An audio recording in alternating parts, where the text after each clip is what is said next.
आपको दें कि पाकिस्तान में पीने का साफ पानी नायाब। एशियाई तरक्याती बैंक की नई Asian water development outlook report ने खतरे की घंटी बजा दी। एडीपी की रिपोर्ट के मुताबिक पाकिस्तान शदीद वाटर क्राइसिस का सामना कर रहा है। रिपोर्ट के मुताबिक मुल्क की मजमूई 80% से ज्यादा आबादी आज भी पीने के साफ पानी जैसी बुनियादी सहूलत से महरूम है, जबकि पानी के ज़खायर तेजी से कम हो रहे हैं। मजीद तफसीलात बता रहे हैं हमारे नुमाइंदे शायान अली। शायान, बताइएगा। जी देखें, एडीबी की एशियन वाटर डेवलपमेंट अथॉरिटी की जानिब से जो है ये रिपोर्ट जारी की गई है, जिसके तहत जो है शहर न सिर्फ कराची शहर जबकि मुल्क भर की 80% जो आबादी है वो इस वक्त साफ़ पानी से महरूम है, जिसके तहत जो है शहरियों को भी काफ़ी परेशानी का जो है सामना करना पड़ रहा है। और अगर मैं बात करूँ कि कराची का, तो ये एक संगीन मसला है कि कराची के शहरी बड़े अरसे से, सालों से जो वो साफ़ पानी से महरूम है। और उनकी जानिब से ये कहा जा रहा है कि ये जो रिपोर्ट जारी हुई है जो कि 80% बताई जा रही है मुल्क की, लेकिन कराची जो है 100% तकरीबन जो है वो शहरियों की जानिब से दावा किया जा रहा है कि साफ़ पानी से महरूम है। मेरे साथ यहाँ पर जो है दोस्त मौजूद हैं, इनसे बात करेंगे कि यहाँ पर जो आरओ प्लांट चला रहे हैं जो कि जमात इस्लामी की जानिब से यहाँ पर ये लगाया गया है, खिदमत की जानिब से, क्या कहेंगे? दूर कॉलोनी में तो पानी आता ही नहीं है, बहुत कम घरों में आता है, ज़्यादातर लोगों ने बोरिंगें करवाई हुई हैं। पानी का बहुत मसला है, जब से मैं आया हूँ यहाँ पे पानी का मसला है। हमारे घर भी बोरिंग का आता है, लाइन का भी आता है, कम आता है, हफ्ते में 2 दिन। ये खारे पानी को साफ़ कर रहे हैं, मीठा कर रहे हैं? पानी को साफ़ करके जो है ना, पूरा एक प्रोसेस है। और खिदमत ने पूरा एक प्लांट लगाया हुआ है और लेबॉर्ट्री टैक्स सब कुछ किया हुआ है। उसके बाद आवाम की खिदमत कर रहे हैं, कम रेट पे दे रहे हैं। कराची के अंदर 40 लीटर, मतलब कि 1 लीटर जो है वो 1 रुपये का पड़ रहा है। और मेरे साथ हम कैमरामैन से कहूँगा कि दिखा सके कि ये बच्चे भी यहाँ पर मासूम आए हुए हैं जो कि पानी भरवाने हैं अपने घर के लिए, पीने के लिए। आप पानी भरवाने आई हैं? जी। कौन सी, कितने के पैसे लाई हैं इस बोतल के लिए? 20 रुपये की भरवाती हैं? अच्छा, कहाँ पर है आपका घर? आई सेक्टर में। अच्छा, तो वहाँ घर पे पानी नहीं आता आपके? आता तो है, खारा आता है। खारा आता है, मीठा पीने का साफ पानी नहीं आता? नहीं। अब हम देख रहे हैं कि छोटे छोटे मासूम बच्चे जिनकी उम्र जो है वो पढ़ाई की है और स्कूल कॉलेज इसके साथ साथ जो है ट्यूशन जाने की उम्र है, लेकिन हम देख रहे हैं कि वो भी मजबूर हैं कि घर के लिए जो है साफ़ पानी भरने के तहत जो है यहाँ पर आरओ प्लांट्स की तरफ आ रहे हैं। और अपनी कीमत अदा करने के बाद जो है यहाँ पर जो मुख्तलिफ रेट्स रखे गए हैं पानी के, कहीं जो है वो 2 रुपये लीटर भी मिल रहा है, तो कहीं 20 रुपये लीटर भी मिल रहा है, मुख्तलिफ रेट से मुख्तलिफ इलाकों में। और यहाँ पर जो है अख्तर कॉलोनी में हम देख रहे हैं कि यहाँ पर ये बच्चे पानी भरने के लिए जो है यहाँ पर अपने साथ कैन लाए, ऐसे भी लाए जो कि पैसे देने के बाद अपने कैन भरवा के अपने घर की तरफ जा रहे हैं। जी। एसएसपी मलीर के ज़ेर सदारत मलीर ऑफिस में अहम इजलास। SP Malir, SDPO, SHO, raider और दीगर ब्रांच इंचार्जेस ने शिरकत की है। अपडेट करते चलें, एसएसपी मलीर की ज़ेर सदारत मलीर ऑफिस में अहम इजलास हुआ है। SP Malir, SDPO, SHO, raider और दीगर ब्रांच इंचार्जेस ने शिरकत की है। तफसीलात जानते हैं नुमाइंदा मुबशिर हुसैन से। मुबशिर, आगाह कीजिएगा। जी बिल्कुल, जैसा कि अब से कुछ देर कबल एसएसपी मलीर डॉक्टर अब्दुल खालिक पीरजादा की ज़ेर सदारत मलीर ऑफिस में इजलास मुनक्किद हुआ। इजलास में एसएसपी मलीर की ज़ेर सदारत इस इजलास में एसपी मलीर, एसडीपीओज, एसएचओज, रीडर और दीगर ब्रांच इंचार्ज ने शिरकत की। इजलास में स्ट्रीट क्राइम, मफरूदी इश्तिहारी मुलजिमान, लिस्टेड मंशियात और गुटखा मावा फरोश के खिलाफ तमाम अफसरान की इंफरादी कारकर्दगी का जायजा लिया गया। इस दौरान जो मफरूर और इश्तिहारी मुलजिमान के खिलाफ कार्रवाइयाँ मजीद तेज करने के भी अहकाम जारी किए गए। साथ ही अफसरान को सख्ती से ताकीद की गई कि स्ट्रीट क्राइम समेत ऑर्गेनाइज क्राइम और गश्त के निज़ाम को मजीद मौसर और फाल बनाया जाए। एसएसपी मलीर का कहना था कि इजलास में कॉम्बिंग ऑपरेशन, स्नैप चेकिंग और थानों की कारकर्दगी को मजबूत और बेहतर करने के भी अहकाम किए गए हैं। साथ ही आईजी सिंध की मौजूदा मुहिम पर सख्ती से अमल दरामद को यकीनी बनाया जाए। मताए तमले को एसएसपी मलीर डॉक्टर खालिक पीरजादा की जानिब से अहकाम जारी किए गए हैं। साथ ही मजीद आखिर में इजलास के आखिर में कहना था कि शहरियों की जान और माल का तहफ़्फ़ुज़ पुलिस की अव्वलीन तरजीहात में से एक है। जिम्मेदारी से निभाएं और अपना जो सिंध पुलिस में मताए तमला है वो मुख्तलिफ पॉइंट्स और साथ मकामात में स्नैप चेकिंग को भी आए रोज़ जो है वो मुख्तलिफ यकीनी बनाए ताकि जो जराइम की वारदातें हैं उस पर कमी लाई जा सके। जी, वारदातों में जो है वो कमी लाई जा सके। हमें मुबशिर हुसैन इस हवाले से अपडेट कर रहे थे, बहुत शुक्रिया।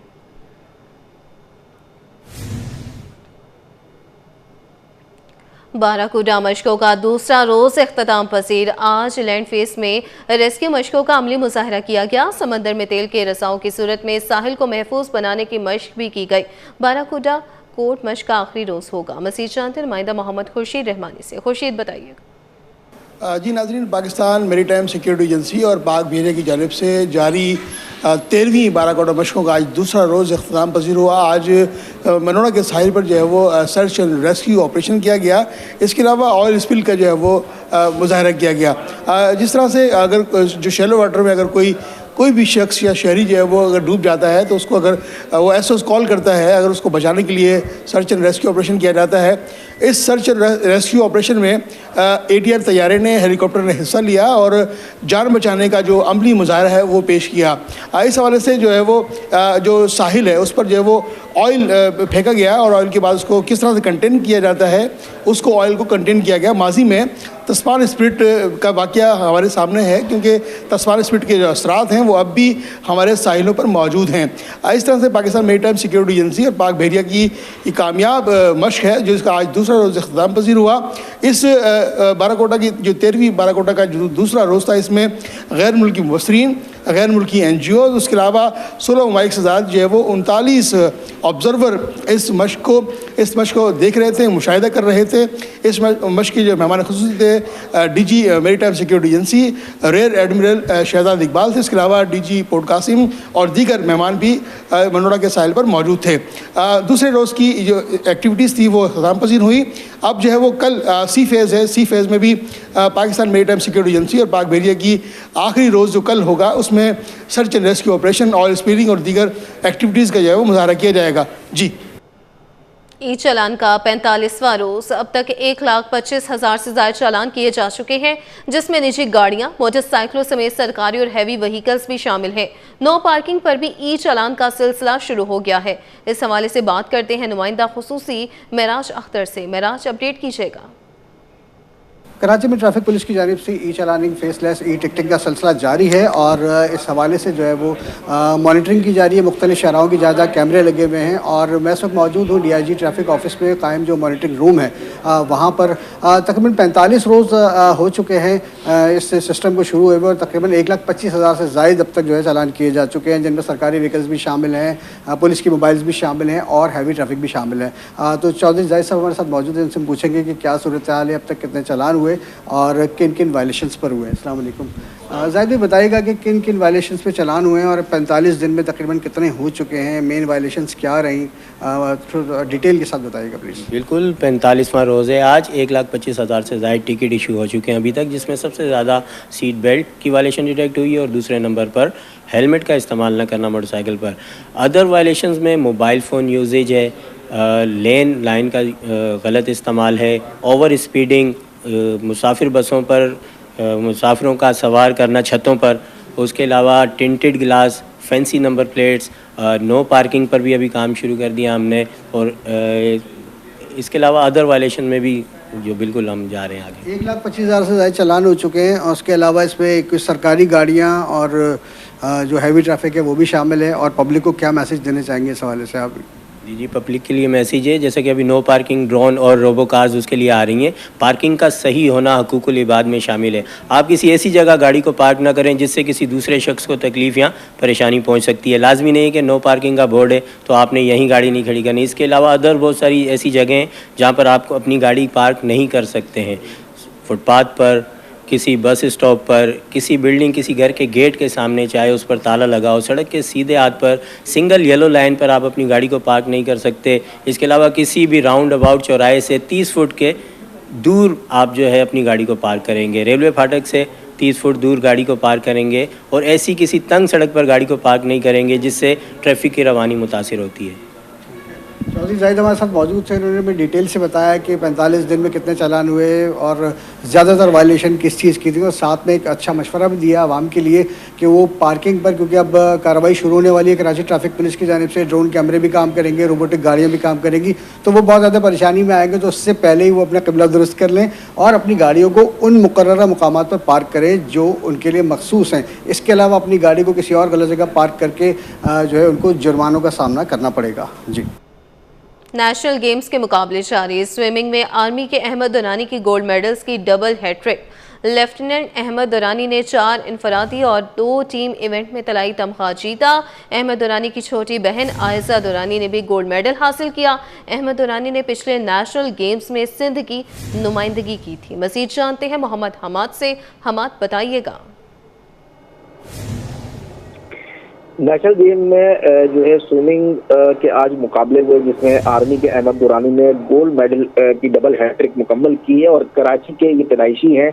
और लेफ्टिनेंट अहमद दुरानी ने 4 इनफरादी और 2 टीम इवेंट में तलाई तमगा भी जीता है, जबकि अहमद दुरानी की छोटी बहन आयजा दुरानी ने भी जो है गोल्ड मेडल हासिल किया है। अहमद दुरानी ने पिछले इंटरनेशनल गेम में भी सिंध की नुमाइंदगी की थी और उनका ये कहना है कि ख्वाहिश है मजीद मेडल जीतूं। अहमद दुरानी कहते हैं पाकिस्तान में स्पोर्ट्स इंफ्रास्ट्रक्चर बेहतर करने की बहुत ज़रूरत है, जबकि इसके अलावा सिंध के अली मोहम्मद मीठा ने भी जो 100 मीटर जो है बैक स्ट्रोक में सोने का तमगा जीता है। और अगर बात की जाए अमेरिका से आई हुई हैं बिस्मा खान, जो कि पाकिस्तान आर्मी की नुमाइंदगी कर रही हैं, उन्होंने भी जो है वो मुख्तलिफ कैटेगरीज में 4 गोल्ड मेडल, 1 सिल्वर मेडल और 1 ब्रॉन्ज मेडल हासिल किया है।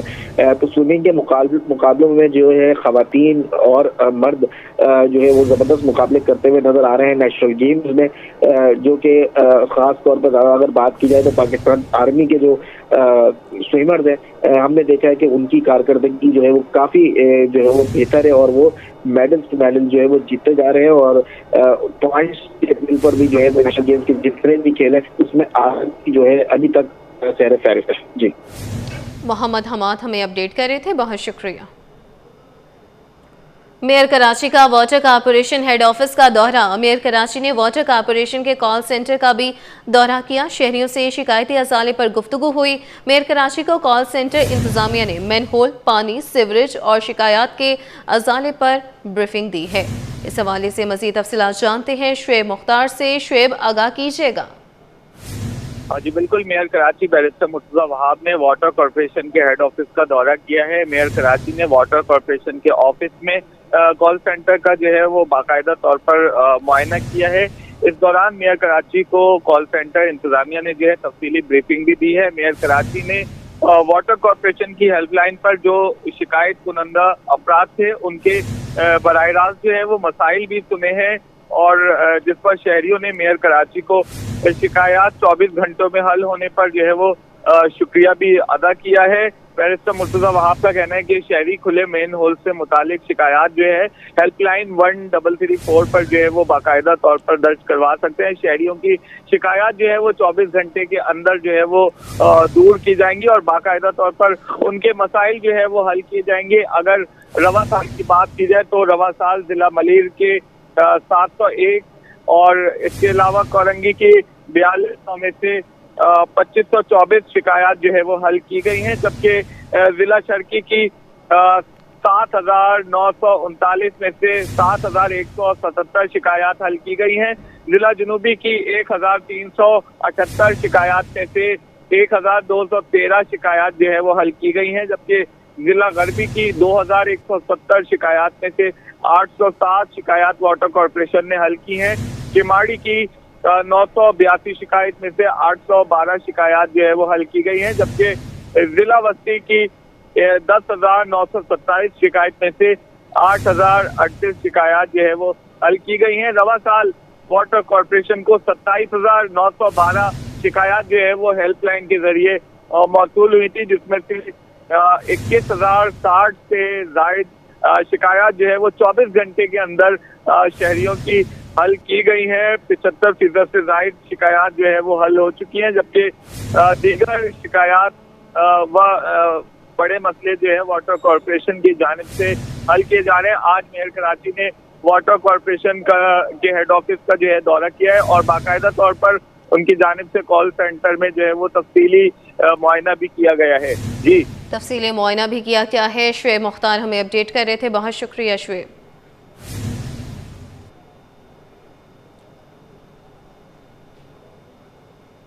आगे बढ़े, आपको बताएं कि मंगूपीर पख्तूनाबाद में के इलेक्ट्रिक के दफ्तर के बाहर बिजली की अदम फरहमी पर इलाका मकीनों का एहतजाज। इलाका मकीनों और के इलेक्ट्रिक हुकाम के दरमियान मुज़ाकरात कामयाब। हुकाम की यकीन दहानी के बाद घंटों जारी रहने वाला एहतजाज ख़त्म कर दिया गया। मज़ीद तफसीलात जानते हैं नुमाइंदा मुबशिर हुसैन से। मुबशिर, बताइएगा। जी बिल्कुल, इस वक्त मैं मंगू पीर के मकाम पर पख्तूनाबाद का ये इलाका है जहाँ मौजूद हूँ और अब से कुछ घंटे कबल जो है वो इलाका मकीनों की जानिब से एहतजाज किया जा रहा था। बिजली की अदम फराहमी के बायस और बड़ी तादाद यहाँ मौजूद थी। इस वक्त मुकम्मल तौर पर एहतजाज को ख़त्म कर दिया गया है। मेरे साथ इलाका मकीन हैं जो एहतजाजी धरने में मौजूद थे। बताइएगा सर कि एहतजाज में क्या बात ज़ेर गौर आई है और कितने घंटे बाद एहतजाज ख़त्म कर दिया गया? तकरीबन 4-5 घंटे में हम लोगों ने एहतजाज किया और 4-5 घंटे के बाद फिर मुज़ाकरात हो चुका है, फिर उसके बाद हम लोगों ने ख़त्म कर दिया। हमारा बड़े लोग आए तो उन लोगों ने। अच्छा सर, ये बताइएगा कि के इलेक्ट्रिक इंतज़ामिया और आपके माबैन क्या बात हुई है, क्या तय पाई है, क्या वाजबात का हिसाब किताब पे बात हुई है? यार सर, वो बड़े के लोगों ने चाहिए, अब बड़े आया था, हमारा बात हो चुका है। तब लोगों ने वो जमात इस्लामी पार्टी वाले आए थे सारे, मजीद खसखीली साहब, तो उन लोगों ने मुज़ाकरात किया था, फिर हम लोगों ने रोड खोल दिया। जी, जैसे कि इलाका मकीन मेरे हमरा मौजूद हैं, इनका कहना है कि जब एहतजाज चंद घंटे कबल जो है वो इसी मरकज़ी दरवाज़े के बाहर के इलेक्ट्रिक के दफ्तर के बाहर किया जा रहा था, जिसमें मुतालबात थे कि जो पानी की और ख़ास तौर पर बिजली की अदम फराहमी का जो मसला है उसको फौरी तौर पर दूर किया जाए, जो कई घंटे तक इलाके में बिजली नहीं होती। इस वक्त इलाकई अहदेदार जो कि इलेक्ट्रिक के मुख्तलिफ जो इंतज़ामिया है, अफसरान हैं, उनके माबैन जो है वो मुज़ाकरात इस वक्त कामयाब हो गए हैं और एहतजाज को मुकम्मल ख़त्म कर दिया गया है। बताया ये जाता है कि जो वाजबात इलाका मकीनों की जानिब से अदा करने थे उस पर भी जो है वो बात ज़ेर गौर आई है और के इलेक्ट्रिक का कहना है कि जो टैक्सेस इनकी जानिब से अदा करने हैं वो वाजबात अदा करें, जो पानी की मसाइल, जो बिजली का मसाइल है उसको फौरी तौर पर जो ट्रिप कर जाती है मुख्तलिफ मकामात पर उनको दूर कर दिया जाएगा। इस वक्त इलाके की बिजली को बहाल कर दिया गया है। जी, इंतज़ामिया की अदम तवज्जुही के बायस शहर के पार्क्स की हालत ख़राब हो गई। मॉडल कॉलोनी का निश्तर पार्क भी खस्ताहाली का शिकार है। दरख्त तो मौजूद है मगर घास जल गई, बैठने के लिए जगह टूट फूट गई है। शहरियों ने पार्क आना छोड़ दिया है। तफसीलात अक्सर शेख की इस रिपोर्ट में। शहर के पार्क्स कभी बच्चों की हंसी और शहरियों की चहल कदमी से आबाद रहते थे, आज टूटे झूलों, उखड़ी घास और कचरे के ढेरों का मंजर पेश कर रहे हैं। मॉडल कॉलोनी का निश्तर पार्क भी उन्हीं में शामिल है। तफरी और सुकून का मरकज बद इंतजामी की जिंदा तस्वीर बना हुआ है। दरख्त तो मौजूद है मगर घास मुकम्मल जल चुकी है, जिसके बायस पार्क वीरान हो। कामकीन कहते हैं कि ये पार्क पहले काफी अच्छा था, अब घास ही नहीं रही, बच्चे खेल भी नहीं सकते। हुकूमत को फौरी एक्शन लेना चाहिए। ये काफी टाइम से ऐसे, पहले हम आते थे फैमिली के साथ यहाँ पे तो सफाई वगैरह थी, अभी तो काफी टाइम हो गया, ना सफाई है ना मेंटेनेंस का कोई ख्याल है। पार्क के अंदर से स्मेल आ रही होती है, कचरा लोग फेंक के चला जाते हैं, काफी टाइम हो गया, इसकी सफाई हुई ही नहीं। मॉडल कॉलोनी के टाउन चेयरमैन, यूसी चेयरमैन सबको पता है, क्योंकि इस पार्क, ये ऐसा पार्क था मॉडल कॉलोनी का जिधर पूरे मॉडल कॉलोनी की फैमिलियां आती थी और इस वक्त इसकी घास जल चुकी है, पौधे कटिंग नहीं हो रहे, पानी नहीं दिया जा रहा और सफाई का खास ख्याल नहीं रखा जा रहा। उसकी वजह से आवाम इस पार्क से महरूम हो रही है। बद इंतजामी, सफाई के मसाइल और घास की कमी ने नसर पार्क को तबाहाली के दहाने पर खड़ा कर दिया है। इलाका मकीनों का मुतालबा है कि पार्क की जल्द मरम्मत और बाकायदा देखभाल की जाए। खबर यह है कि माड़ीपुर नाला स्टॉप क्राउन टायर मार्केट के करीब नाले में गिरकर एक शख्स जाँ बहक हो गया। जाँ बहक होने वाले शख्स को छीपा एम्बुलेंस के जरिए अस्पताल मुंतकिल कर दिया गया। मजीद जानते हैं हमारे नुमाइंदे शाहरुख शाह से। शाहरुख, बताइएगा। जी बिल्कुल, देखिए इस वक्त मैं आपको रिपोर्ट कर रहा हूँ मेन माड़ीपुर रोड से और आपसे कुछ देर कबल एक जो है वो वाकया रोनुमा हुआ जिसमें एक शख्स नाले में गिर के जो है वो जाँ बहक हो गया, जिसकी शनाख्त बताई जा रही है अब्दुल्ला के नाम से, वल्द मोहम्मद जो है वो मोहम्मद के नाम से, जबकि उसकी उम्र 42 साल थी। मेरा कैमरामैन अगर दिखाए तो आप देख सकते हैं कि ये जो है वो नाला था और इस वक्त आप देख सकते हैं कि इस नाले में गिर के जो है वो शख्स जाँ बहक हुआ है, अब्दुल्ला नामी। ये नाला माड़ीपुर रोड से पूरा जो सर्विस लेन है ये खुला रहता है इसी तरीके से और आए रोज हादसात का सबब बनता रहता है। रजाकार इस वक्त छिपा के हमारे साथ मौजूद हैं जो कि एनी शाहिद भी हैं। क्या देखा उनसे हम जानते हैं। जी सर, बताइएगा क्या वाकया हुआ है, किस तरीके से गिरा है, हादसा हुआ है या कोई और वजह थी? जब हम वहाँ पे पहुँचे तो पुलिस मौजूद थी। जब हम पहुँचे तो उसका सर पानी के अंदर था, वो धड़ उसका बाहर था, पानी के अंदर सर डूबा हुआ था। हम गए, पहुँचे वहाँ पे, दो बंदों ने हेल्प किया, हमने उठा के निकालने के बाद हम थाने लेके गए। ये सर्विस रोड का नाला है और ये नाले के जो सारे सरिये जो है ना हिरोनी उठा के लेके गए। नहीं आप क्या मिर्गी का दौरा पड़ा था, क्या हुआ था? कोई पता नहीं है, मगर इसके घर वाले बताते हैं कि इसको अक्सर मिर्गी का दौरा पड़ता है। अभी अल्लाह जाने मिर्गी का दौरा पड़ा है या नाले में गिरा है, ये चलते चलते नजर नहीं आए, मगर ये अंदर पड़ा हुआ था, 2 दिन से लापता था घर से। जी बिल्कुल, देखें जैसे कि जो शिपा रजाकार हैं उनका ये कहना है कि दो रोज से घर से लापता भी था और दिमागी तवाजुन बता रहे हैं कि उसका ठीक नहीं था, जिसकी वजह से और मिर्गी का दौरा भी घर वाले बकौल रजाकारों के वो बता रहे हैं कि उसको बीमारी थी और नाले में गिरा है, जबकि नाले के बाद उसको अस्पताल मुंतकिल किया गया और अस्पताल के बाद घर वालों ने लाश जो है वो अपने पास रख ली और तदफीन जो है वो कर दी गई है। जी। ब्रिटिश हाई कमीशन में बैनुल-अक़वामी शोहरत याफ्ता शर्मीन उबैद की जानिब से ख़वातीन फिल्म मेकर्स के एहसास में तकरीब मुनक़िद की गई। अदाकारा आमना इलियास की बेशिरकत, कहती हैं ख़वातीन किसी तौर पर सलाहियतों में किसी से कम नहीं। मज़ीद क्या कहना था जानते हैं राहिल बेग से। राहिल बताइएगा। पाकिस्तानी ख़वातीन को खुद मुख्तार और फिल्म मेकिंग से मुंसलिक करने के लिए शर्मीन उबैद चनाए का ये मिशन जारी है और इस साल भी कई ख़वातीन को बतौर फिल्म साज, फिल्म प्रोड्यूसर और फिल्म मेकर्स के इंट्रोड्यूस करवाया गया है, उनकी फिल्में बनाई गई हैं। और इस वक्त हमारे साथ मुल्क की मारूफ अदाकारा और मॉडल आमना इलियास मौजूद है। आमना, क्या कहेंगी, ख़वातीन की तादाद अब शोबिस में प्रोडक्शन साइड पर बढ़ रही है, पहले एक्ट्रेस होती थी, मॉडल्स होती थी, अब बिहाइंड द कैमरा भी ख़वातीन की इस कामयाबी को किस तरह से देखती हैं? I think it's great that people like Sharmeen are taking initiatives कि जो कि लड़कियों को सपोर्ट कर रहे हैं, फेलोशिप दे रहे हैं, उनको मौका दे रहे हैं, प्लेटफॉर्म दे रहे हैं काम करने का। लेकिन अभी भी मुझे लगता है कि अगर हम गिनने पे आए कि डायरेक्टर्स और प्रोड्यूसर्स कितने हैं, एक्ट्रेसेस तो बहुत सारे हैं, कैमरे के आगे बहुत सारी लड़कियां काम करती हैं, बहुत सारी ख़वातीन काम करती हैं, but if you count them तो आप फिंगर टिप्स पे गिन सकते हैं कि कितने। So I think there's a lot to be done and I think this is a great initiative। जब मुझे पता चला कि ये एक फीमेल फिल्म मेकर्स को सेलिब्रेट करने का इवेंट है, so I had to be here and I'm very happy। I congratulate Pataha Films and I've heard young girls who are making films and hearing their stories was so amazing, so inspiring। So overall I really liked the event। I'm very happy, I'm very positive that now the change is there और मजीद लड़कियां बिल्कुल ख़वातीन बड़ी तादाद में आ रही हैं, लड़कियां आ रही हैं। आपने क्या कहेंगी, अपने फैंस के लिए कोई मैसेज देना चाहें? अपकमिंग प्रोजेक्ट्स में कहाँ नजर आ रही हैं और बड़े पर्दे पर भी आप जल्द नजर आने वाली हैं, तो उसके लिए भी बता दीजिए। कि मेरी फिल्म रिलीज होने वाली है सेलम, मेरा सीरियल रिलीज होने वाला है एक और पाकीज़ा, होपफुली दोनों 2026 में। So I just want you guys to watch it and my message to my fans and everybody watching me, stay happy, stay blessed, count your blessings, be happy and just spread positive। अच्छा, आमना इलियास का 2025 कैसा साल रहा? नया साल आ रहा है, बहुत अच्छा 2025 की सबसे अच्छी बात कैसी रही? सबसे अच्छा कोई इंसिडेंट जो शेयर करना चाहे? बहुत नहीं, मैं शेयर तो नहीं कर सकती, लेकिन अल्लाह का शुक्र है, a lot of good things happened and family wise, health wise, finances wise, so I'm just happy and very grateful to 2025 बहुत अच्छा था। I think yeah, I can share। सबसे अच्छी जो बात 2025 में हुई that I started my own business। I started my own clothing line by the name of Amna Ilyas, shop at Amna Ilyas, मेरी website है। I think that's the best thing that happened। और 2025 में business women के तौर पर भी आमना साहब ने बिल्कुल अभी बिजनेस नहीं अभी चला है, अभी चलेगा और इंशाल्लाह मेहनत करेंगे और आगे उसी तरह से कामयाब होगा जिससे आपका नाम है। और 2026 के लिए भी पूरी उम्मीद है। ख़वातीन की इस तरह से हौसला अफजाई पर खुशी का इजहार कर रही थी। Thank you.